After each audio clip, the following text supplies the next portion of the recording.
Olá, ouvintes! Bem-vindos ao Retoricast. Somos um canal que busca entender a sociedade e suas diversas formas de expressão. Neste contexto, recebemos pesquisadores, artistas e profissionais diversos. Eu sou Osias dos Anjos e, junto com Johnny Tavares, recebemos o professor Taiguara Vilela Aldabaldi, do Programa de Pós-Graduação em Ciência da Informação da Universidade Federal do Espírito Santo. Neste episódio, conversamos sobre arquivos, sociedade e cultura. Essa entrevista foi realizada no dia 21 de setembro de 2020 e está dividida em duas partes. No próximo episódio, iremos publicar a segunda parte dessa entrevista. O nosso podcast está nas principais plataformas de streaming. Se você curtir, compartilhe com amigos e nos envie sugestões de temas no e-mail retoricast@gmail.com. Sem mais delongas, que comece a entrevista.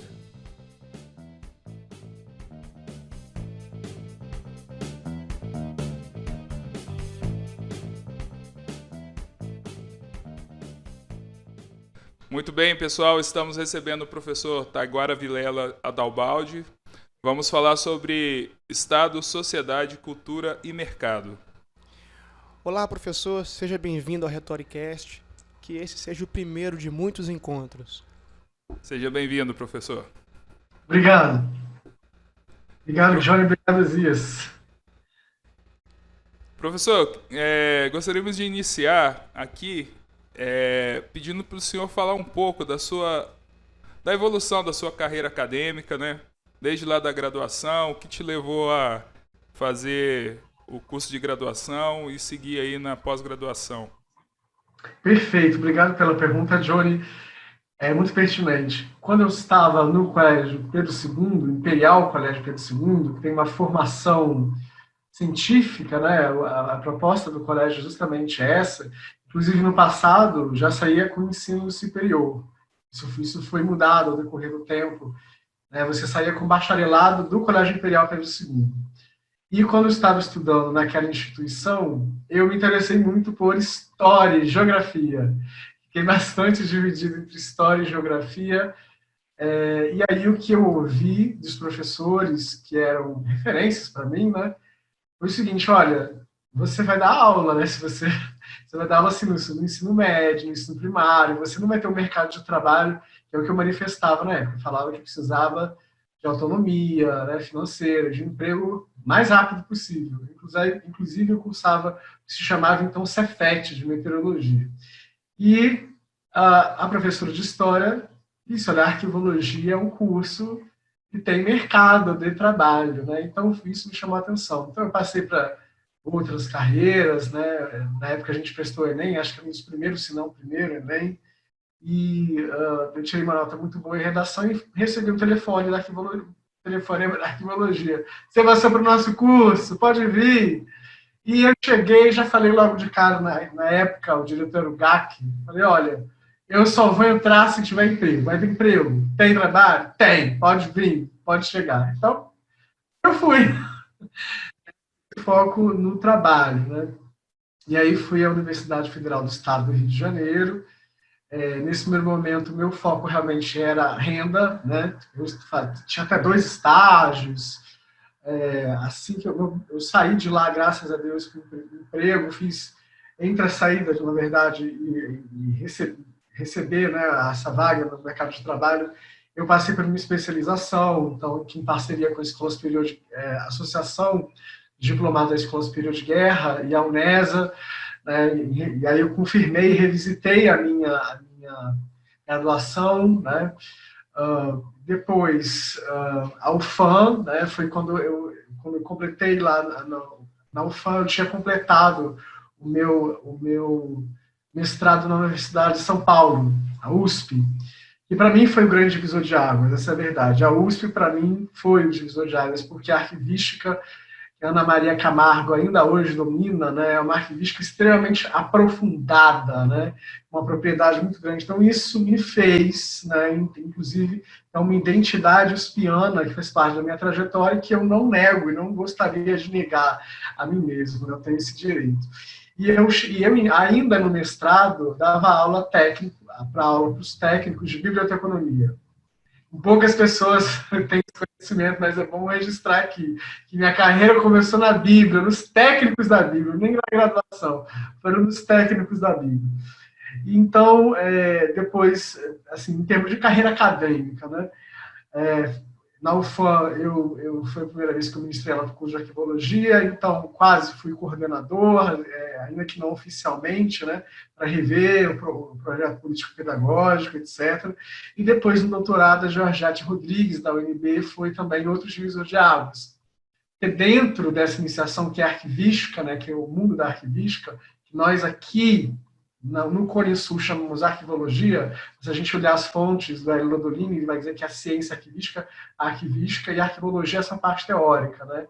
Quer dizer, uma parte do conhecimento muito maior. E aí, quando eu fui tendo essas noções, essas dimensões, veio o doutorado com a Georgette, eu queria explorar inicialmente difusão, que é o que vocês estão fazendo agora. Ela tinha justamente um programa de rádio dentro dos arquivos, do arquivo lá de Brasília, e ela lia documentos de arquivo, né? Mas ela foi professora na França também, né, com Descartes, então ela tinha essa propriedade, né, e ela disse, olha, pela sua proposta, inclusive o nome do projeto inicial, também poucas pessoas sabem disso, era A Voz do Arquivo, né? O Esias foi meu aluno, ele sabe que eu dei literal quando eu voltei do pós-doc, né? Eu vou chegar, né? Depois do doutorado, fiz um pós-doc na Fundação Fernando Pessoa, eu retornei e eu, inclusive, musiquei, né? Os manuscritos do Fernando Pessoa, o Esias participou disso no violão, né? Até que esse violão está ali atrás, né? Faz parte dessa trajetória. Então o Ozia faz parte da minha trajetória também. Ele na verdade, a razão de ser, cada vez mais eu tenho essa certeza. A razão de ser da universidade. Professor, interrompendo rapidinho aqui, o Osias usa uma técnica parecida com pizzicato no violão. Ele vai mascando todas as notas. Para quem não sabe, o professor Taiguara, além de acadêmico, professor, é músico também, compositor. Fica aí registrado isso aí. Obrigado, Osias. Cada vez mais eu vejo que a minha motivação na universidade é a pesquisa, porque eu amo muito pesquisar, mas principalmente os alunos, o ensino, né? Então, a caracterização da minha atuação na universidade tem sido a marca do ensino de disciplinas obrigatórias, quer dizer, passar por mim faz parte, né, do rito do curso, como professor dessas disciplinas obrigatórias no ensino, mas também muito na pesquisa. Se vocês olharem, minha produção é muito diversificada. Existem professores, por exemplo, que repetem aquele mesmo tema, 40 artigos no mesmo tema. Não é o meu caso. Vocês podem olhar que é muita diversidade de produção, parcerias. Então, é muito viva essa parte de pesquisa, esse docente cientista muito forte em mim. Muito embora também na última disciplina, na última turma de mediação cultural, houve trabalho de extensão, né? Foi apresentado inclusive no cinema, ali no hall do cinema. Então, ainda que não fosse um projeto de extensão oficializado, um projetinho bonitinho, porque também sobra carga horária, tá, gente? Como eu falei isso, mas extrapola as 40 horas do nosso trabalho. Mas, embora não seja, tem também extensão, né? Como resultado do trabalho dos nossos colegas. Inclusive, Osias, aquela canção foi gravada, está sendo gravada, né? Você fez parte disso, e aquilo, depois a gente houve até a apresentação, né, no seminário, quer dizer, isso é extensão. Então, a minha carreira tem sido marcada por ensino, pesquisa e extensão em total sintonia com esse tripé da universidade, que realmente é um tripé indissociável do meu ponto de vista. Espero ter respondido as perguntas de vocês. Sim, e isso, professor, tem tudo a ver com o que a gente está tentando fazer aqui no Retoricast. Exatamente aproximar, né? Fazer essa mediação, esse elo que liga a sociedade, os acadêmicos e qualquer pessoa que queira conhecer um pouco mais do que a universidade está fazendo, trazer isso à tona, né? Tirar essa opacidade. Então, isso tem muito a ver com o que nós estamos tentando fazer aqui. Assim, para a gente é maravilhoso ouvir isso, porque o Johnny sempre fala aqui, né, nessa questão da universidade e sociedade. Ele faz ele sempre traz essa relação, né? Que muitas vezes, muito do conhecimento, muito do que é produzido dentro da universidade fica restrito à universidade. Mas a gente sabe a importância que a universidade tem para a sociedade, né? A gente vê hoje os negacionismos, né? Tudo que tem sido construído aí fora, né? Tudo que as pessoas têm falado da universidade é exatamente por não conhecer. Então, eu acho que isso que o senhor tem feito aí mostra muito bem a importância do papel dos acadêmicos na prática também, na aplicação do conhecimento, né? Eu queria trazer para o senhor, já pegando esse gancho, né, dessa questão da sociedade, da universidade, eu queria saber o que o senhor tem feito na universidade, quais são esses projetos que o senhor tem realizado. Lógico, a gente sabe que hoje nós estamos vivendo um período meio diferente, né, a questão da pandemia, nós estamos passando por um período difícil. Mas o que o senhor tem feito?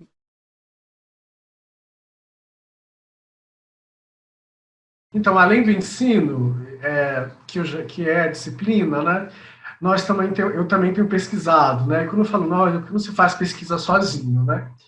Nós temos, quando eu falo nós, como eu disse, né, incluo esse grupo de pesquisa que é o Laboratório de Infoprodutos. Então, nesse Laboratório de Infoprodutos, nós buscamos desenvolver produtos ou pensar produtos, né, modelos de produtos. Outro dia eu tive numa live onde eu apresentei, né, tudo que estava sendo feito no laboratório, listei, mas, por exemplo, eu posso citar o desenvolvimento dessa plataforma, que inicialmente começou com o professor Jean Remy, que era da área de ontologia, ele até saiu da UFES, hoje está na UVV, né? E o professor Jean Remy e eu, naquele momento, no laboratório, que basicamente nós éramos, digamos, aquele que botávamos a mão na massa, digamos assim, para falar a palavra, um termo claro, né? E os outros à distância também contribuíam, mas ele mais do que os outros. A gente tinha como objetivo ter uma plataforma que distribuísse as vagas de emprego para as pessoas. A gente ia começar com arquivologia, então o sujeito está cursando arquivologia, ele já vai receber as vagas que estão sendo ofertadas no mercado, para que ele não chegue lá na frente e fale, para não sei preencher uma plataforma digital. Eu não sabia nem que tinha recrutamento digital, mas tem.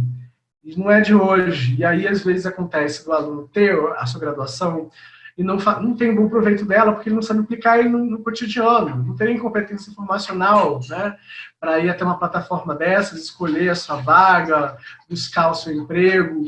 Muitas vezes ele foi levando aquele conhecimento, de repente, e agora, o que eu faço? Ele não se preparou, porque a carreira acadêmica começa quando a gente entra na universidade, né? É o primeiro período. É ali que começa, até o final, né? É uma corrida no mercado. Em medicina isso é muito claro, né? Tanto que as pessoas têm que escolher qual área vai.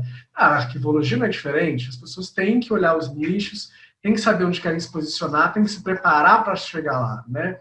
Então, uma das coisas que a gente estava fazendo, e que foi descontinuado porque houve essa mudança, né? O professor Jeremy não ficou na UFES, houve um outro professor que assumiu o lugar dele, que hoje é o professor Henrique. O professor Jeremy hoje está na UVV, uma universidade privada, e essa plataforma, na verdade, não está sendo desenvolvida nesse momento, mas poderia, por exemplo, na rúbrica da extensão, ou mesmo uma pró-reitoria da UFES poderia desenvolver uma plataforma como essa. Até acho que o Ministério, né, da Educação poderia também desenvolver algo parecido para que os universitários tivessem essa empregabilidade, que é um grande fator de entrada na universidade hoje, né? Inclusive um discurso até artificial produzido, né, é de que talvez alguns cursos não tenham empregabilidade, mas outros, em outras universidades privadas, têm. É uma mentira, uma falácia, né? Porque justamente o que se comprova é que não é por aí, não é se o seu diploma é público ou privado que passa a sua colocação no mercado privado, sim a sua preparação. No mercado público também, né, porque você tem que fazer concurso, né? E, se Deus quiser, para a garantia da segurança jurídica, né, da segurança jurídica da nossa sociedade, para que não seja uma república de guardiões de crivelas, né, para que as pessoas possam ser funcionários com liberdade e autonomia e não ter um político de estimação, isso ainda vai prevalecer. Deus nos ajude. Interessante, professor, essa iniciativa, esse projeto, porque é mais ou menos o papel que os coordenadores de curso fazem, né? Só que eles fazem dentro da esfera do curso e direcionando para os alunos os estágios, né? E aí já seria uma esfera um pouco maior, né? Seria um bate-papo para outro episódio isso aí, né? Eu já estou curioso como que vocês faziam a interação com o mercado efetivamente, né? Esse tipo de coisa que eu acho que é uma coisa difícil, né? Às vezes a gente vê na mídia, isso acontece demais, né? As pessoas, existem vagas no mercado, só que não existem pessoas qualificadas. Poxa, mas espera aí. Tem um exército de pessoas saindo da universidade e eu estou filtrando aqui, já tirando aquilo que muitos estão chamando hoje como analfabetos úteis, né? Existem pessoas muito qualificadas que estão saindo. Eu não vou dizer só da graduação, da pós-graduação, que, bom, chega ali, se depara com o mercado e o mercado escasso. E aí eu sempre pergunto, onde estão essas vagas que, que o pessoal menciona sempre que exige pessoas qualificadas? Porque as pessoas qualificadas não existem, acaba virando ali quase que um discurso, né? Só uma falácia, como você falou, né? E outra coisa, professor, que me chama a atenção é justamente esse rompimento, né? A iniciativa estabelece um rompimento entre a barreira, né? Entre a academia, essa velha barreira, né? Que me incomoda demais, entre academia e sociedade. Lembrando que um projeto igual esse desenvolvido pelo professor, apesar de ser construído ali no seio do departamento de arquivologia, poderia ser utilizado em outros departamentos. É uma ideia que, se a gente for parar para pensar, muito necessária, porque é um problema. Quem entra numa universidade, numa faculdade, ela está entrando querendo disputar uma vaga no mercado. E se tem uma plataforma que facilita isso, isso seria um avanço muito interessante para a universidade, sobretudo para os alunos que estão ali disputando vagas no mercado de trabalho. Perfeito, Ziz. Eu posso fazer um adendo sobre a sua... que ainda tem mais coisas que eu estava fazendo há tempos e está sucedido. Por exemplo, eu lembro de um projeto de TCC, que ia ser um TCC de 2 alunos, e eles me apresentaram o seguinte, que na verdade, eu propus para eles toparam, produzir produtos comerciáveis para arquivo. Então, a gente fechou numa caixa, porque o armazenamento aqui é horrível, as caixas são de péssima qualidade. Eu trouxe a caixa da Europa, tem aqui o modelo dela, para produzir dentro da universidade e vender, entendeu? E ter na universidade um empreendimento. Só que o que aconteceu? Eles desistiram, ia dar muito trabalho, tem que estudar química, tem que estudar engenharia, ciências de materiais e outras áreas que seriam interdisciplinares importantes para isso. Então, hoje, por exemplo, no laboratório de infoprodutos, eu tenho experimentado produzir stickers. As pessoas têm amado, têm pedido, onde é que eu consigo isso? Eu falo, não, eu estou produzindo. Mas eu poderia ir no arquivo, comprar os direitos dessas imagens e comercializar e já ganhar, e já está ganhando com isso. E outros alunos, pessoas também poderiam estar participando desse laboratório, fazendo seus stickers, que são produtos, né, e vendendo no mundo. Então, assim, está lá um lugar institucional, né? As pessoas, os alunos precisam estar atentos para que esse lugar existe e que, se eles não estão vendo, é uma miopia deles, né? Então, a gente tem que ser adulto e se responsabilizar. Olha, eu não consegui essa vaga porque ela estava disponível numa plataforma, mas eu nem sabia usar essa plataforma. Assume. Eu não estou conectado com a plataforma. Mas não é isso, né? Tem um discurso dentro da universidade de muito vitimismo, onde as pessoas, né, infelizmente, acontece, né? As pessoas chegam, nossa, mas eu não... Aconteceu comigo, gente, olha, eu vou te dar um depoimento. Um aluno me procurou dizendo que precisava de posição de emprego, e aí eu disse, olha, a plataforma tal, não vou fazer propaganda para ninguém, não. plataforma tal tem. E tinha, e era a cara dele a vaga. Gente, mas era a cara dele. Parecia que tinha surgido para ele. Eu falei, meu Deus, você é muito sortudo. Porque essa vaga é a sua cara, você trabalha com isso, você acabou de me dizer que trabalha com isso. Aconteceu já de empresa me procurarem para indicar aluno, né? Então acontece. Aí eu falei, ó, vai nessa vaga. E ele não aplicou. E ele disse que estava sem computador. Como assim tem esse computador hoje? Você vão numa lan house, você vai em qualquer lugar, você, pelo amor de Deus. E foram meses, e foi assim, meu coração na mão. E eu falando, meu Deus, eu quero que esse aluno saia empregado. Eu pergunto, será? Eu digo, eu, na minha época, né, não tinha nem essa facilidade. Não tinha essa facilidade. Foi graças a Deus, a minha chefe teve uma vaga para mim em São Paulo e eu queria fazer mestrado na UFES, na USP, perdão, na USP. Então, foi, quer dizer, eu me coloquei na empresa privada, sabendo que para passar para concurso público tem que estar para concurso público.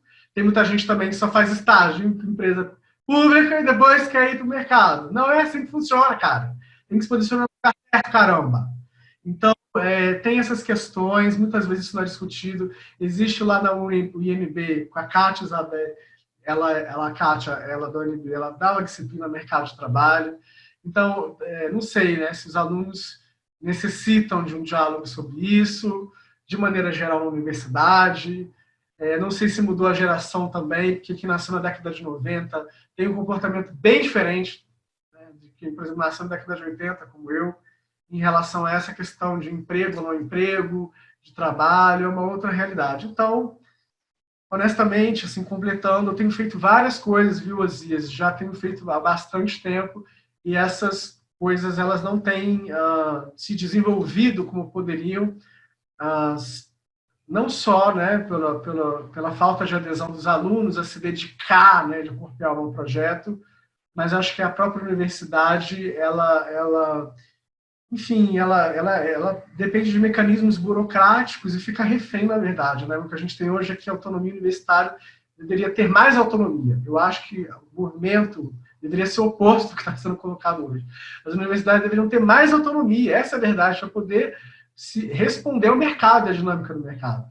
Então, acho que deveria ser liberado mais verba para a educação, ter mais autonomia, ter mais estrutura, e editais abertos no contínuo. Né? Por exemplo, a informática tem o edital de doutorado aberto continuamente. Você pode se candidatar a qualquer momento. O mesmo valeria para esse tipo de projeto. Busca produzir empreendedorismo, devia ter aberto continuamente, está aqui, a qualquer hora está aqui.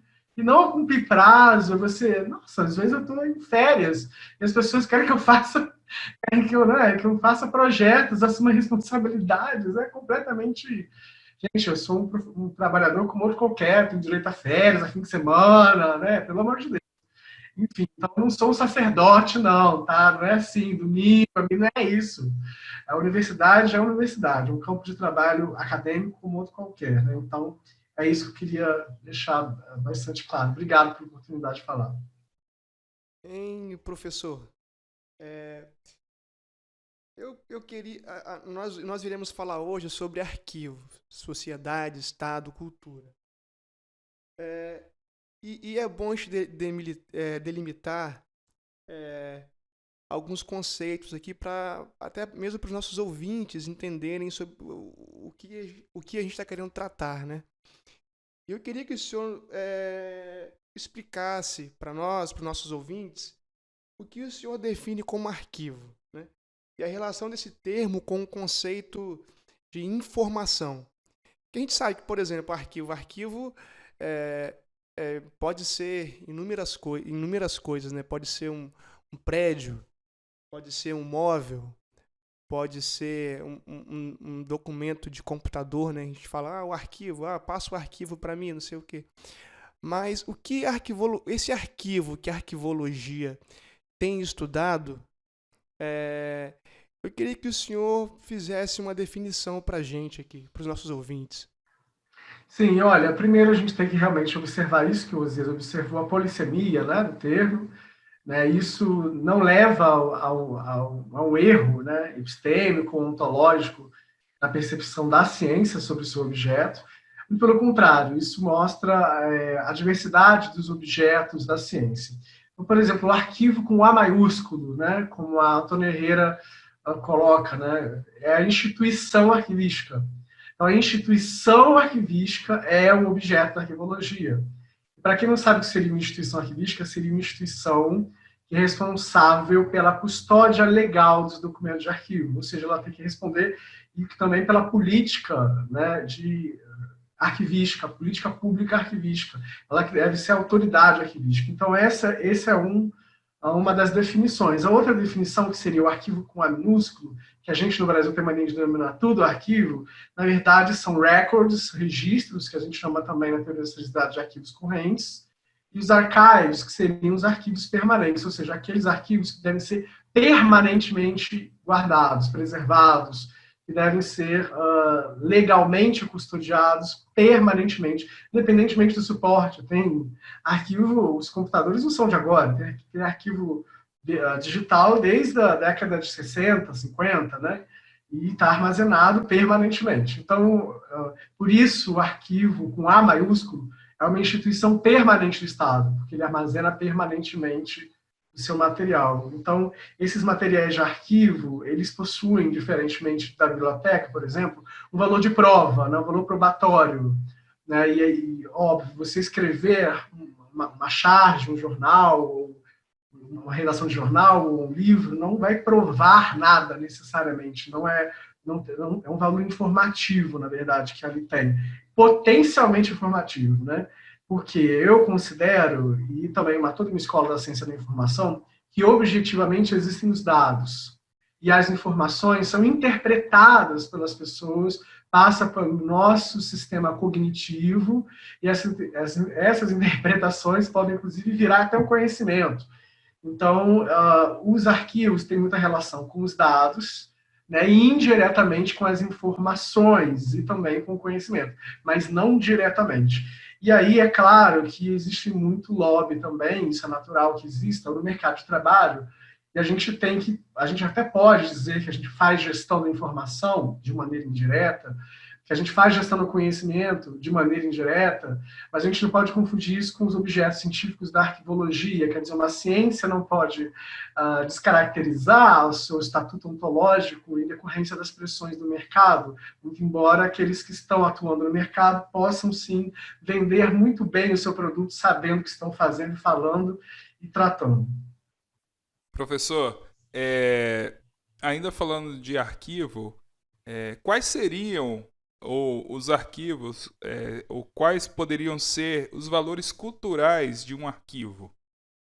Uma pergunta muito pertinente, porque muitos falam em valor contábil, em valor probatório, em valor histórico, em diversos valores, né, que estão alocados nessas duas categorias, que é o valor primário e o valor secundário. No valor secundário, que seriam esses arquivos permanentemente a serem custodiados, que o Estado não pode simplesmente destruir, e aí a razão de ser das instituições arquivísticas, eles podem ter também valores culturais. E nessa categoria, que já é uma subcategoria do valor secundário, valores culturais, nós podemos falar em valores formais, que são os estéticos, permitem para a gente produzir cinema, a gente produzir publicidade, a gente produzir stickers na internet, enfim, tudo que pode entrar também na categoria do belo, né? E essa fruição pela contemplação. Então, os arquivos possuem valores formais também possuem valores pragmáticos, que é de ver o uso qualificado daquele documento, possuem valores éticos. A Declaração dos Direitos Humanos, por exemplo, possui um valor ético, né? Não tem como você relativizar, dizer, olha, direitos humanos para humanos direitos. Na verdade, quando você faz isso, você está mostrando que você não tem cultura arquivística nenhuma e que você não sabe fazer o valor ético, usufruir de valor ético, que é a Declaração dos Direitos Humanos. Né? Então, o que significa aquele documento em termos de conduta ética, né? Também tem um valor emotivo, quer dizer, os arquivos podem emocionar profundamente as pessoas, mostrar traumas do passado, isso inclusive é escondido, né? Assim, a gente não explora muito os valores emotivos dos arquivos, muito embora eles sejam muito relevantes, e também podem ter valores cognitivos, que é o que parece que a sociedade percebe de maneira mais fácil. Olha, arquivo é informação, é cognição, mas não é só isso. Tem muitos outros valores ainda a serem explorados e trabalhados. No nosso caso, a gente utilizou um arquivo para fazer uma música, né? Eu lembro disso, que foi o arquivo de um texto de Fernando Pessoa. A gente pegou esse arquivo, esse documento, o professor, na sabedoria dele, escreveu uma música sobre aquele arquivo ali e criou um valor estético, um valor emotivo por meio desse documento. Eu lembro muito bem disso. E é interessante, professor, olhar o arquivo dessa forma, e eu acho que você bem. Eu acho que dá um caráter mais completo ao arquivo, né? A informação orgânica em si. Até porque, se a gente for olhar, como o senhor mesmo disse, né? Se a gente for pegar documentos, por exemplo, da década de 60, durante o regime militar, tem documentos ali que certamente alguém que pegue um documento daquele ali, esse documento vai ter um valor muito maior do que daqueles valores lá no valores primários e secundários, né? De repente, por exemplo, um artista, para um compositor que escreva uma música sobre aquele momento ali, ele vai ter um valor artístico totalmente diferente do que, por exemplo, para um advogado ou para sei lá, para um economista. Então, eu acho que esse caráter cultural do arquivo, eu acho que completa, ele completa o arquivo, o valor, todos os valores do arquivo em si, né? Então, eu achei muito interessante essa abordagem. E essa abordagem, para mim, foi a mais, assim, a meu ver, foi a abordagem mais interessante que eu vi até hoje sobre os arquivos. Eu acho que foi a que mais me identifiquei. Como eu não sou da área, eu vou fazer uma pergunta. Tem um álbum do Tom Jobim que eu gosto bastante, que é Tom Jobim Canta Vinícius. E ele musicou alguns sonetos, né? E ele musicou soneto da separação. Ele até relata a dificuldade que foi. Imagino que vocês tiveram também muita dificuldade também em fazer essa musicalização. Mas no caso aí do soneto que compunha ali já um arquivo físico e tal, foi algo similar ao que vocês fizeram? Não, não exatamente. Na verdade, nesse caso, nós usamos o manuscrito do Ultimátum, né, que é o texto do Fernando Pessoa. Na verdade, é um manifesto, né? É um manifesto, poema, e tem muitas páginas. Nós pegamos apenas um mero fragmento, mas tem muitas páginas, né? Inclusive, não sou o primeiro a fazer essa leitura, enfim, desse texto, assim, pensando no texto, porque tem um manuscrito e a gente fez a partir do manuscrito, né? Porque eu tive acesso aos manuscritos, inclusive tenho um HD aqui com os manuscritos do Fernando Pessoa. Então foi nesse sentido, né, de que a gente pode ver o manuscrito, aquilo que, porque foi publicado, já passou por uma editoração, já não é mais documento de arquivo, não tem valor nem de prova, né? Pode ter sido, inclusive, diferente daquilo que ele escreveu originalmente. Então, o movimento foi musicar o manuscrito, né? Dar voz ao manuscrito e um pequeno pedaço, no caso, ali. E, para mim, foi muito fácil, na verdade, porque eu sou, desde muito novo, em 1999, eu ganhei o festival da Escola Técnica Cândido Mendes, fazia informática ainda, também esqueci de mencionar que eu fiz informática, um técnico, uma parte. E eu ganhei, então eu tenho facilidade com composição, mas ela vem rápido. Não é uma coisa racional. É uma coisa que simplesmente vem, eu escrevo, faço e não sei. Para mim funciona, né? Fazendo uma metáfora. Diferentemente do texto acadêmico. Esse sim, eu tenho que já passa muito pela racionalidade, pela construção. Agora a música para mim como compositor, né? Ela já vem pronta, né? Às vezes até com letra, às vezes até ou só a melodia. É interessante. É um processo muito particular. Até aconteceu de um diretor de teatro que era diretor de arquivo público do Estado, chamado Agostinho Lázaro, e ele me pediu, vamos fazer um musical, de repente, sobre os poemas do Garcia Lorca, né? Que é aquele grande compositor andaluz. E veio para mim uma música no mesmo dia, ficou maravilhoso. Ele falou, meu Deus, vamos montar essa peça. Só que as outras não vieram, simples assim. Ficou aquela, ficou lindo, ficou maravilhoso. Acho que ele botou até para o arquivo do pessoal escutar, até o Silmar escutou e gostou. mas existe isso também, né? Nós somos pessoas integrais em sala de aula e interessante, porque fora do país, até mesmo em escolas privadas, eu vi isso, que as habilidades dos professores são muito aproveitadas. O professor, eu tive, né, essa experiência no PH, que é um colégio de elite lá do Rio de Janeiro, que eu tive a oportunidade de estudar nos últimos anos, no primeiro grau, eu vi que tinha um professor que cantava e tocava e dava aula de história com música. Então, quer dizer, como que as habilidades em regimes mais abertos são mais bem aceitas? Enquanto eu ouvi falas, né, de determinadas pessoas dentro da universidade falando não tem nada a ver poesia com arquivo, né, ou não tem nada a ver arte com arquivo, infelizmente, né, infelizmente para a nossa miséria. Mas, graças a Deus, eu não me deixei de ser quem eu sou, eu não me tolhi e eu permiti trazer naquele momento o Taiguara também compositor para se juntar com o Taiguara professor. E fica aqui o recado para os compositores e músicos aí, ó. O arquivo é um excelente lugar como campo de pesquisa aí. Para quem gosta de escrever, de repente precisa de informação, de conhecer um determinado assunto. Nos arquivos tem muita coisa interessante. Arquivo público, né?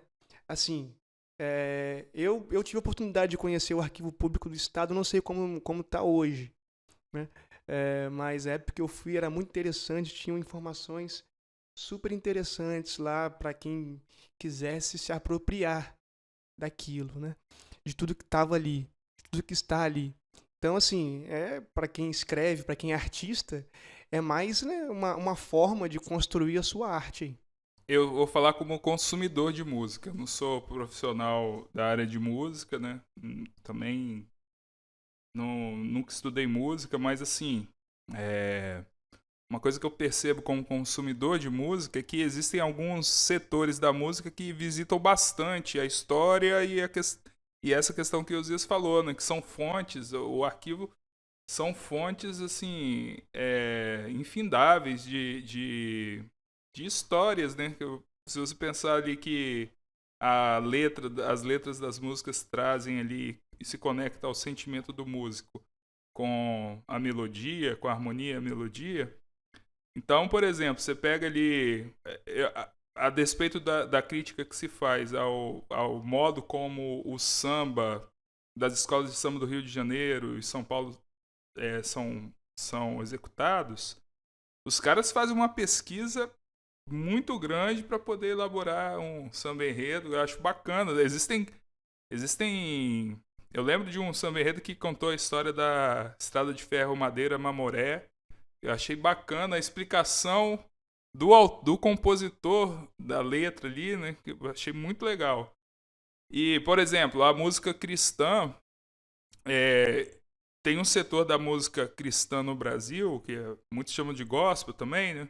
Que, cara, eles exploram de uma maneira muito rica um arquivo. Eu tô entendendo a Bíblia como um arquivo, né? Assim, e assim, traduzem aquilo a partir da música, né? E existem vários outros setores da música que também exploram isso, né? Eu acho a música uma coisa rica para poder trabalhar essa transmissão de conhecimento, de tradição, né? Acho isso muito legal. Antes da escrita, eu acho que era uma das formas mais eficientes da música, né? Para transmitir a cultura, né? Entre as gerações. Por falar em cultura, professor, explique para os nossos ouvintes o que é mediação cultural. Olha, a mediação cultural é um processo, né, na realidade. Também na França, onde tem, por exemplo, residência de músicos, né, artistas, em arquivos nacionais, em arquivos de um modo geral, ela é, ao mesmo tempo, um processo, mas um modelo de política pública. O objetivo é democratizar uma determinada cultura. No caso de mediação cultural em arquivos, seria a cultura arquivística, né, que seria, a gente pode definir como um conjunto de representações e práticas que permitem a apropriação dos fundos de arquivo. Então, por exemplo, descrever é uma prática que permite que a gente se aproprie dos arquivos, mas quando uma pessoa visita o arquivo e não entende de que é um instrumento de pesquisa, ela pode simplesmente olhar um monte de tabela e ir embora, porque aquilo nada disse para ela. Então, na verdade, antes de que a pessoa... Porque o arquivo virou um lugar de elite, né? Então seria necessário, nesse sentido, né, ilustrando o que seria a mediação cultural em arquivos, que existisse uma política pública de mediação cultural, né, e que os arquivos fossem incluídos nessa política pública de mediação cultural. E o objetivo, a dinâmica dela é aproximativa, é interativa. Você vai permitir que as pessoas se apropriem de práticas e representações. Representação, no caso, aí seria um instrumento de pesquisa, por exemplo, para ter acesso aos fundos. E aí nós temos vários dilemas, por exemplo, porque é dirigido sempre a populações hipossuficientes, que no caso do Brasil, hipossuficientes naquela cultura, então na cultura arquivística. No caso do Brasil, grande parcela, acho que diria que 90% ou mais, é hipossuficiente cultura arquivística, certo? Mas existem até umas, por exemplo, ciganos, que não têm a tradição da cultura escrita, eles precisariam ser incluídos necessariamente. E aí entra o eixo na mediação cultural, na democratização e da democracia cultural, ou seja, houve no arquivo público uma prática voltada para essa população. Então, nesse processo, né, com esse objetivo de democratizar, de democratização cultural, de permitir essa apropriação, né, dessa cultura arquivística, práticas e representações que permitem a apropriação dos próprios fundos de arquivo, nós podemos pensar, por exemplo, que o mapeamento dos traços culturais dessa população que você quer estar se dirigindo à mediação cultural é, de fato, uma prática de mediação cultural. Por quê? Porque você precisa, inclusive, dialogar, estabelecer diálogo para participar e para que juntos possam se realizar a prática de mediação cultural. Digo isso por quê? Porque existem alguns lugares que acham que estão fazendo difusão cultural ou qualquer outra coisa, ou até mesmo pretendem fazer mediação, e não é. É fabricação cultural. O que é fabricação cultural, segundo Teixeira Coelho, né, que eu posso dizer para vocês? É algo que já é previamente estabelecido, que é algo bonito, belo, bom, que deve ser entubado para aquela população. E quem não achar isso bonito, belo, bom, não tem cultura. E não é por aí, não é nada disso. É ao contrário disso. Então, vou dar um exemplo. Existiu uma exposição num arquivo X, não vou dizer o nome do arquivo, óbvio, questões éticas, e tinha lá os índios expostos. Mas será que os índios gostariam de se ver como esse objeto, quase como... eu fico pensando nos animais, podendo ver a cabeça de outros animais com consciência, né? Aquelas pessoas ali provavelmente foram mortas, foram assassinadas, né? Então, você está vendo como é que os índios estão sendo representados. Eles gostariam de ser representados assim, como meros selvagens, né? Enfim, foram adestrados, colonizados, enfim. Então, a gente tem que ter cuidado com isso. Você tem que, para realizar uma prática de mediação cultural, e a mediação cultural se realiza por meio de práticas também, muito embora hoje, também por representação, tem que ser realizada junto à comunidade, né, com participação, com interação e com essa dinâmica aproximativa, né, estudando os traços culturais e dialogando e construindo essa mediação cultural. Professor, como nós poderíamos classificar, por exemplo, vou falar de produtos, né? A Bíblia, Bíblia citada aí, que foi muito comercializada pelo Cid Moreira, acho que na década de 90, ou início dos anos 2000, eu não lembro muito bem. Mas hoje você tem aí a comercialização nas várias plataformas de audiobooks, também tem no YouTube, opções para que você possa, ao invés de ler, você possa ouvir. Mas eu sempre enxergo assim, bom, isso veio para atender uma lacuna de repente, do deficiente visual que não tem ali a disponibilidade do material em braille, em braille, né? Como o senhor classifica esse tipo de produto? Eu classifico como um infoproduto, né? Aliás, na verdade, a Bíblia, ela é uma biblioteca, e uma biblioteca, na verdade, que é comercializada na nossa casa, né? Que a gente tem na nossa casa. Ela já é uma biblioteca selecionada, editada e recortada, né? De vários livros, enfim. Essa é a verdade sobre a Bíblia. É um livro-biblioteca, né? Literalmente uma biblioteca ambulante. e para alguns, para os cristãos, uma biblioteca sagrada, né? Agora, o que a gente não pode confundir é, por exemplo, os manuscritos originais que datam de um período recuado, por exemplo, um deles, uma parte deles, está na Santa Maria Maggiore, em Roma, né, na Basílica, você sobe, e num dos armários, muito escondido, é permitido ver esse manuscrito. Mas não é esse manuscrito que está na sua casa e que você toma como palavra de Deus, né? Para quem é cristão, para quem faz essa interpretação e essa apropriação e esse uso, a mediação religiosa.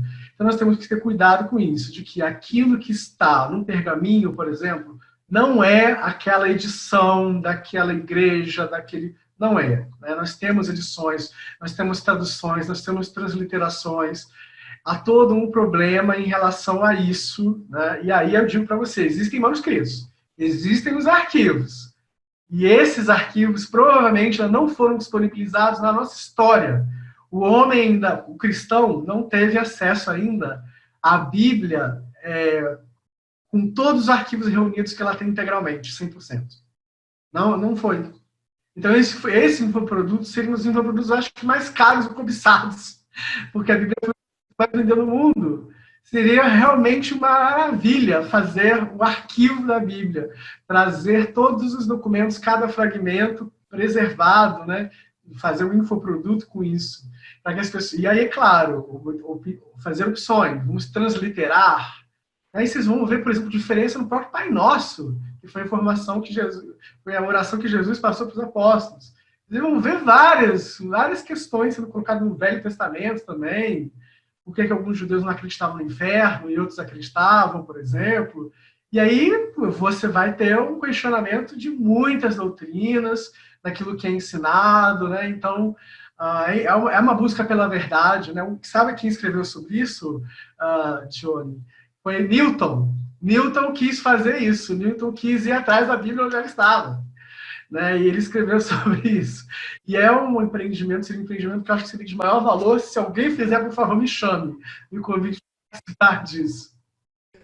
E, professor, por exemplo, um audiobook com essa finalidade para atender um deficiente visual, se encaixaria nessa noção de mediação cultural? Não, então, existem vários tipos de mediação. Existe a mediação da informação, que é esse o caso, é a mediação da informação, né? Existe a mediação por tecnologia, que veja bem, na verdade a categoria mediação, ela é muito anterior à mediação cultural, né? No século XIX a gente já tinha a ideia de que o mundo não era o mundo, mas uma representação do mundo, né? Então aí inicia a categoria de mediação, né? Inclusive alguns Kant, depois Marx, alguns filósofos vão trabalhar essas categorias de mediação como categorias de domínio sobre a realidade. Então você está mais ou menos alienado porque você está mais sob a mediação de uma classe, de valores, do que você acha que é certo ou errado. Enfim, então mediação é uma categoria ampla. Vygotsky, por exemplo, vai trabalhar com mediação na pedagogia, né, para o ensino, para a formação do ser, do indivíduo, da criança. Então, existem várias modalidades de mediação. Mediação da informação, que é o caso do áudio, da Bíblia, né? Mediação da informação é uma.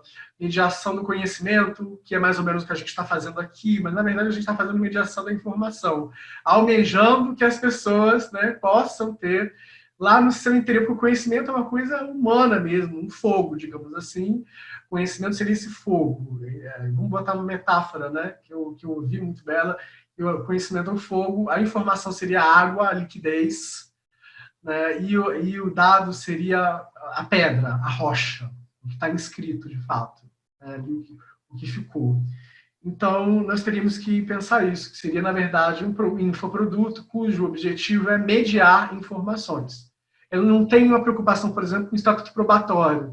Ele não vai dizer, eu estou aqui lendo para vocês exatamente o que foi transliterado, não. Ele está lendo uma coisa e um texto, e não tem compromisso necessariamente com o estatuto probatório daquilo. Então, é realmente uma mediação da informação, não tenho dúvida disso. Eu acho que, professor, existe uma diferença aí e que acaba confundindo um pouco. São termos que não são equivalentes, são diferentes, são termos. Quando a gente fala de mediação e difusão. Então, assim, o que o Johnny falou ali, eu acho que se encaixa mais lógico, acaba sendo a mediação, mas eu acho que ele entra também no campo da difusão da informação. Por exemplo, por que se busca se transcrever? Para que seja divulgado para a maior parte de pessoas. Por exemplo, você faz uma transcrição para Braille para que os cegos também possam ler. Então você vai ampliar ali o alcance desse material, no caso a Bíblia. Enfim, você grava um áudio de textos bíblicos, no caso que o Johnny colocou, para que pessoas que não, de repente, analfabetas ou que não tenham tempo para parar e ler o livro, para que elas possam ouvir. Então também está nessa questão da difusão mesmo da informação desse material, né, nesse caso específico. E a mediação acaba sendo, como o senhor mesmo disse, né, esse conceito mais amplo, né, e que muitas vezes a difusão também está inserida nesse contexto, a meu ver. Né? Não sei se eu falei besteira, professor. E não, eu gostaria de complementar, porque como eu não falei de difusão, não trouxe esse conceito, a Daila, seria interessante agora jogar luz sobre ele, para a gente entender que é diferente de mediação e que se é diferente, as duas coisas podem acontecer ao mesmo tempo. Então, vou dar um exemplo para vocês muito concreto. O projeto Cartas de Arquivo, do Arquivo Nacional. Ele é um projeto de mediação cultural, porque ele permite que artistas se apropriem dos arquivos. Mas ele é também um projeto de difusão, porque foi filmado a apropriação, foi divulgado exatamente isso. Na internet. Então, você tem, como são conceitos diferentes, né, eles podem ser complementares. Então, a gente pode falar hoje, na França já se fala isso, eles chamam de mediação cultural numérica, porque ao invés de digital, como os americanos, eles chamam de numérico esse fenômeno. Que, óbvio, não existe só o binário, né? Existem outros sistemas por aí, né, que complementam, por exemplo, a programação quântica é diferente da programação binária. Enfim, computador quântico é outro sentido, né? Bom, então, pensando nisso, é numérico. E aí, existe mediação cultural numérica. A gente poderia traduzir forçosamente como mediação cultural digital, ou seja, você realiza a mediação cultural e ela é difundida através da web, é a web difusão. Então, é claro que você permite, como eu, né? Estou fazendo mediação do conhecimento, da informação, mas está sendo difundido. Então, essas coisas são absolutamente complementares, elas não se excluem, não são categorias concorrentes. Né? Então, claro, todo produto, aliás, precisa de difusão, caramba, senão você não consegue nem vender. Né? Então, esse ponto é importante. Nesse caso que a gente analisou, a Bíblia lida pelo locutor, né, famoso da Globo, ele é um infoproduto, ele realiza essa função de mediação da informação, sim, porque passou por uma mediação, de diversos modos, né? A mediação da informação, inclusive, é caracterizada por toda e qualquer intervenção na informação. Então, muitas intervenções ocorreram, isso foi mediado e remediado de muitas formas, até chegar a pessoa que, por algum motivo, não lê e está escutando, né? Ou que preferiu apenas escutar. Enfim, isso é da preferência de cada um, né? É porque a relação com Deus é uma coisa muito íntima, impactante. Então, existem pessoas que vão preferir ouvir do que ler. Isso aí é uma opção. Então, sim, de fato, faz essa função de mediação cultural e, ao mesmo tempo, como foi observado pelo Zias, é imbricado na difusão, porque, afinal de contas, qual é a saída disso? Você vai encontrar também no YouTube, como o exemplo que eu dei do Cartas de Arquivo, por exemplo, o Cid Moreira narrando. Então, tem os dois ao mesmo tempo, pode existir os dois ao mesmo tempo, não, perdão, em tempos diferentes, em espaços diferentes, mas que se complementam. Eu vou mudar um pouco assim, fazer uma cisão aqui e fazer um questionamento que tem a ver com a atual situação tecnológica, né? Com a indústria 4.0 e as novas formas de armazenagem de dados, teremos no futuro próximo o fim dos arquivos e bibliotecas tradicionais? Não, isso é a maior bobagem que eu já escutei, mas isso é o que o leigo pensa. Por isso é importante você me fazer essa pergunta, para que eu possa findar com esse mito, né, um mito que já vem repetido desde a década de 90. Desde a década de 90 fizeram o lobby do escritório sem papel e por aí vai. Gente, o que a gente tem que entender é o seguinte: primeiro, descobrir usar que serve para esse caso. Descobrir novos territórios. É importante, muito importante, que a gente fale sobre isso, porque ela é um senso comum muito presente e replicado.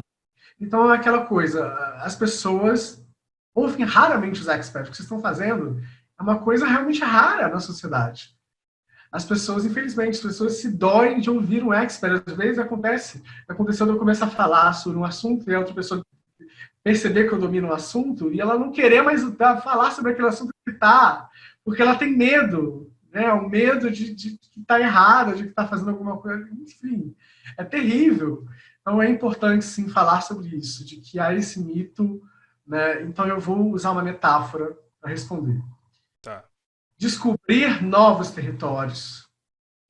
Como a Europa colonizou e descobriu, né, entre aspas, a América Latina, América do Norte, enfim, as Américas, não significa mesmo, de fato, que você abandonou os outros territórios. Quer dizer, não está cheio de europeu aqui. Alemão, não foi isso que aconteceu. Eles não vieram para cá e pronto, e abandonaram a Europa. Não foi isso. E é exatamente isso que acontece, exatamente se tiverem em termos de materialidade nos outros portos. O que aconteceu, né, foi a perda da hegemonia. Hoje quem controla o mundo é os Estados Unidos, ele é a maior potência do mundo, é os Estados Unidos, ponto. Então a Europa não é mais, o mundo não é mais eurocêntrico. Nós temos aí uma outra hegemonia. E aí, essa paralelo que eu faço pode acontecer. O que a gente chama de tradicional hoje, pode ser que daqui a alguns anos o tradicional seja o digital. E o que está na computação quântica, os arquivos quânticos, sejam, entre aspas, o inovador. Mas o que importa é que, como foi dito desde o início, né, da entrevista, quer dizer, o arquivo permanente, que é aquele que deve ser permanentemente custodiado, responsabilizado, as autoridades que são os arquivos têm que ser responsabilizados pela custódia legal desses arquivos, têm que ser preservados. Então, independentemente das inovações tecnológicas, do suporte que nós vamos passar, né, das mudanças, esses arquivos vão continuar existindo. O que pode acontecer é a perda da hegemonia. E eu posso falar para vocês, olha, mas Taiguara, então você quer dizer que existem pessoas produzindo iluminuras hoje? Existem pessoas produzindo iluminuras, ou manuscritos iluminados hoje. Existem as neo-iluminuras. Eu tenho um livro aqui na minha casa sobre isso. Né? Existem até concursos de novas iluminuras, novos estilos. As pessoas aprendem a fazer a tinta, como faziam antes, a tinta ferrogálica, ou então usar pedras preciosas ou cores, né? Porque aí o ouro já é caro, então usa um dourado que imita o ouro, né? Enfim, mas as pessoas fazem isso, né? São todas as pessoas que fazem isso, não, mas se a gente olhar para trás, quantos eram os monges copistas? Se de repente a gente já tem até mais gente hoje produzindo iluminura do que antigamente. Então, veja o tamanho dessa falácia, ela não se sustenta.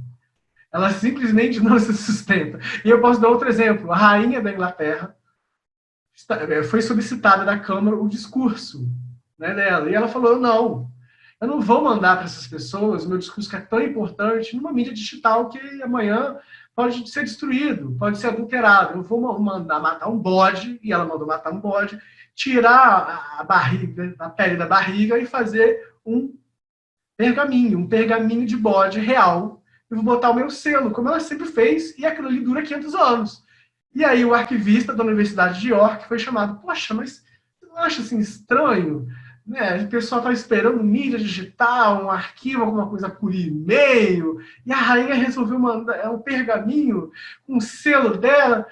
Não é estranho. O arquivista de York disse, não, veja bem, veja do ponto de vista da rainha. Ela mantém a tradição e a durabilidade é de 500 anos prevista para aquele pergaminho.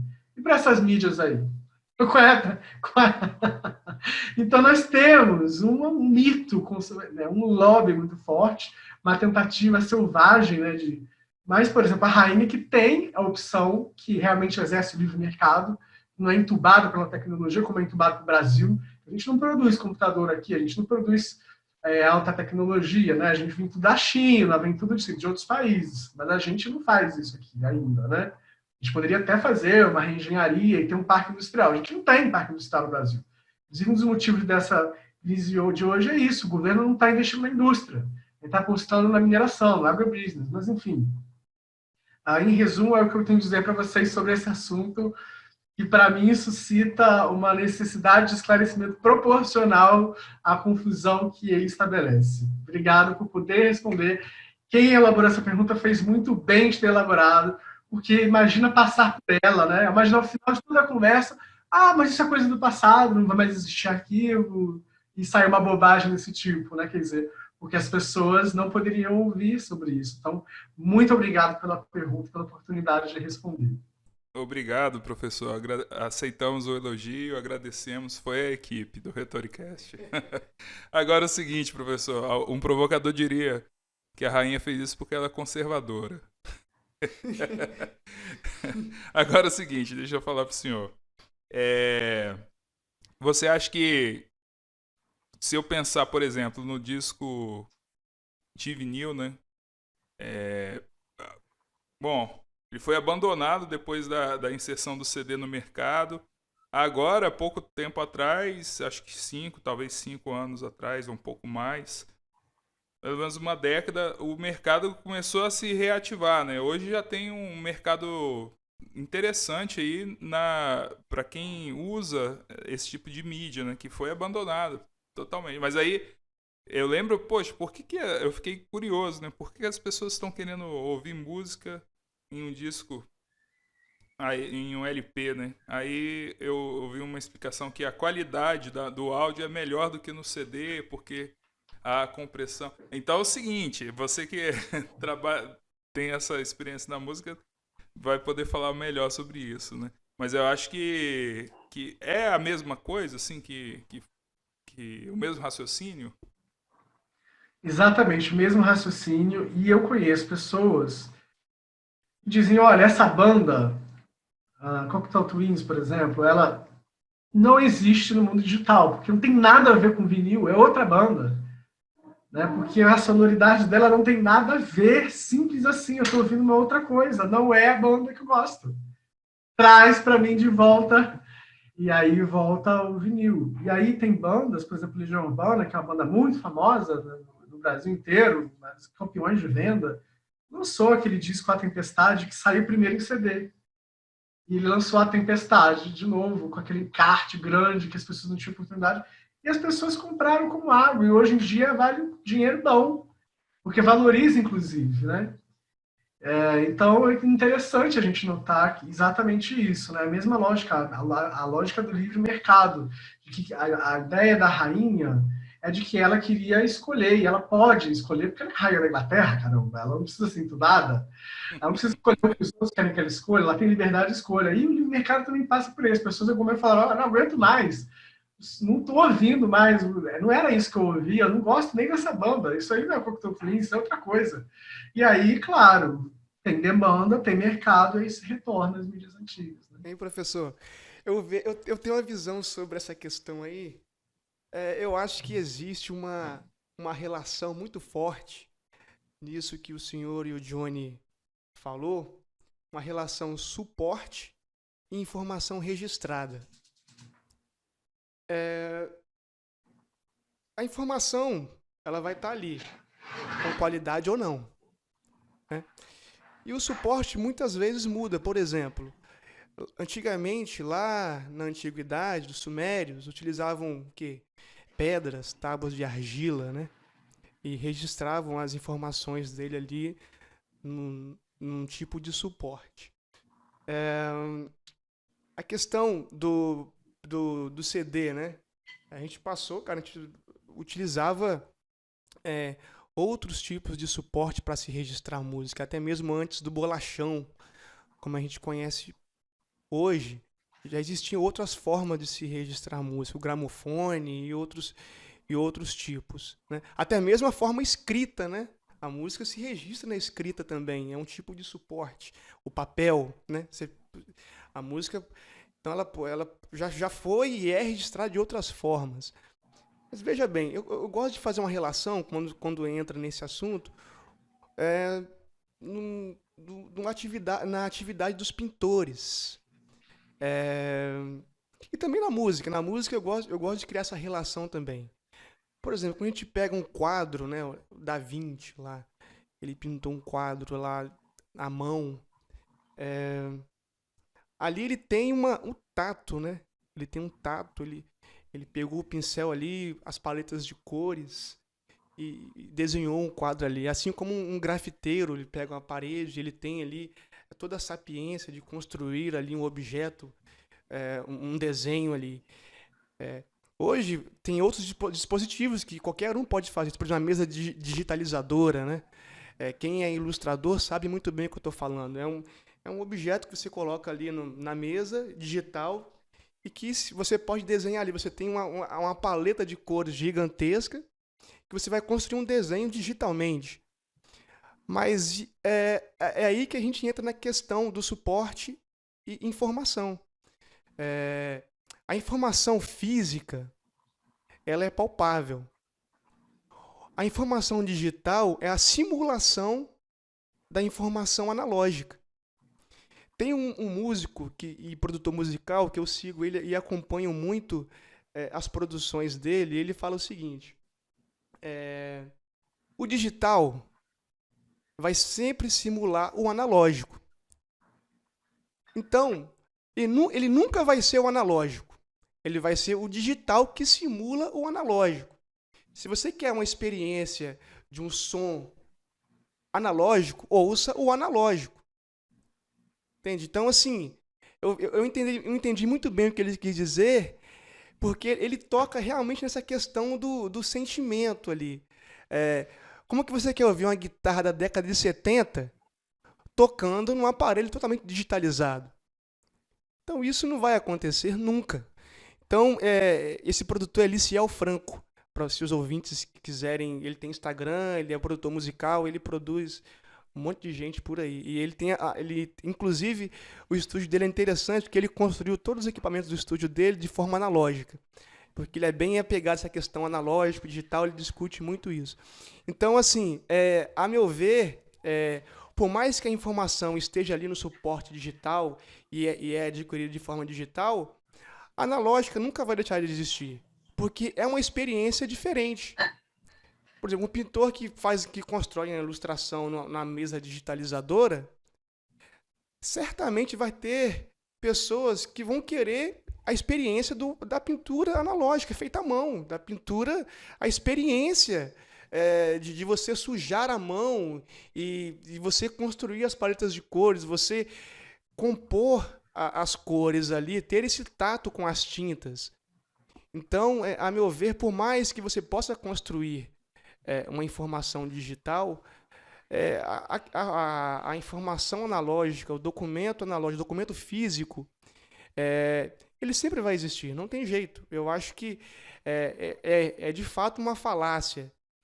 Por mais que você queira, né? O mercado ele dita isso, né? A rapidez, a questão de fazer rápido, de ter informação rápido, de obter informação, de ouvir, de escutar, de construir coisas rápido, traz outros paradigmas, né? Traz outras questões. E o que eu quero trazer aqui é o seguinte, até que traz problemas, na verdade, né? Até que ponto essa construção digital vai trazer para nós usuários informacionais, por exemplo, questões voltadas para autenticidade, integridade informacional, que é um problema hoje, né? Isso no papel, né? Por mais que tenha sido uma problemática, isso no analógico já podemos dizer que é bem mais resolvido do que no meio digital, né? Osias está parecendo meu professor de desenho técnico do IFES. Lá em 2001, ele dizia, só aprende desenho técnico no AutoCAD quem faz o manual. Desculpa, professor, demorei muito, mas talvez não sei se eu deixei bem claro o que eu quis dizer aqui. Sim. Eu posso complementar o que você Claro, disse? sim, fica à vontade. No meu lugar de fala, eu não acredito que existam informações registradas, tá? Não sou dessa informação. Eu diria que existem dados registrados e que as pessoas geram informações a partir desses dados. Inclusive, eu diria o seguinte, que você escutando não é uma música qualquer, não é igual a outra pessoa escutando uma música qualquer. A informação passa necessariamente por um aspecto cognitivo, né? Então, eu diria que o dado registrado existe e a diferença deles está no meio. E tem um teórico que defende que o meio já é uma mediação, né? Então, por exemplo, estar no meio digital já é estar sendo mediado digitalmente. Já é se submeter a... Né? E o analógico não, né? O analógico você não tem essa mediação para um dispositivo que faz isso. Por exemplo, no caso da banda que eu citei, eles trabalham só não sei se vocês conhecem, mas eles trabalham só com instrumentos muito antigos e línguas mortas que nem existem mais, etc.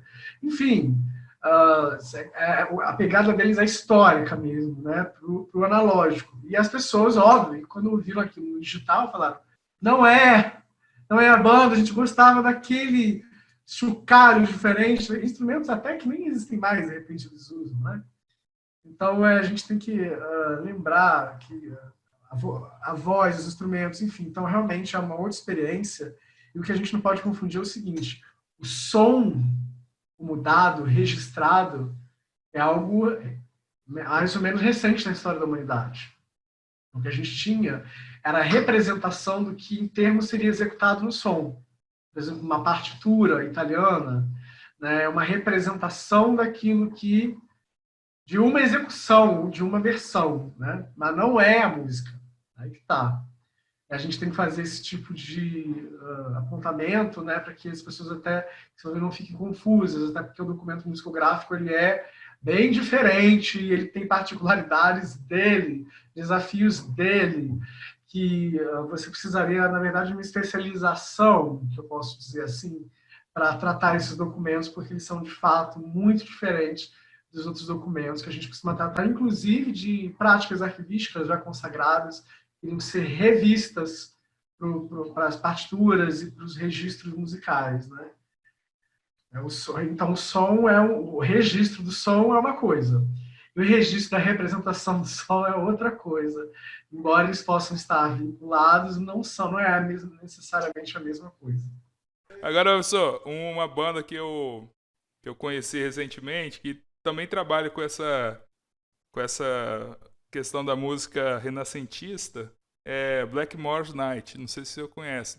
Conheço, claro. É da mesma tribo. Quem escuta essa banda, escuta outra banda. Achei bacana Bandas. É a demais. mesma família, digamos assim. Sendo que essa que você me citou é mais nova. Ela é Ah, mais sim, é. A outra é mais antiga. Não sei nem se existe mais, na verdade, mas as pessoas não escutam. Como o Aham. Queen. O Queen as pessoas não escutam. As Beatles não existem, as pessoas ouvem até hoje. E que banda, né? Exato. Aliás, o Na verdade, Michael não Jackson, existe. quando comprou os direitos autorais, ficou... É que a obra continua viva, né? Sim. E você falou, professor, uma coisa bem interessante, e eu vejo como mediação também, pelo menos no que diz respeito à parte técnica na música. A experiência ao vivo, ela é totalmente diferente. Isso aí não tem nem discussão. E no estúdio também a gente precisa entender, os nossos ouvintes, eu acho que é bom deixar bem claro que existem várias mediações para qualquer banda que entra em estúdio, a não ser que ela seja totalmente independente de tudo dentro do estúdio, vai ter um tipo de mediação, que é o produtor, né? O produtor acaba sendo um mediador fundamental dentro de um processo criativo e produtivo dentro de estúdio. Então a banda acaba carregando esse tipo de característica também, né? Mas ele media o processo produtivo para que o produto da banda se enquadre dentro Sim, também, também. de uma coisa aceitável, né? Eu posso complementar a fala do Osias? Hum. Porque eu cometi um erro que foi esquecer de citar essa mediação. Tem vários tipos de mediação, mas eu esqueci essa importante, que tem até doutorado em Harvard que trata dela, que é mediação editorial. É exatamente esse tipo de mediação ao qual o Zé está se referindo.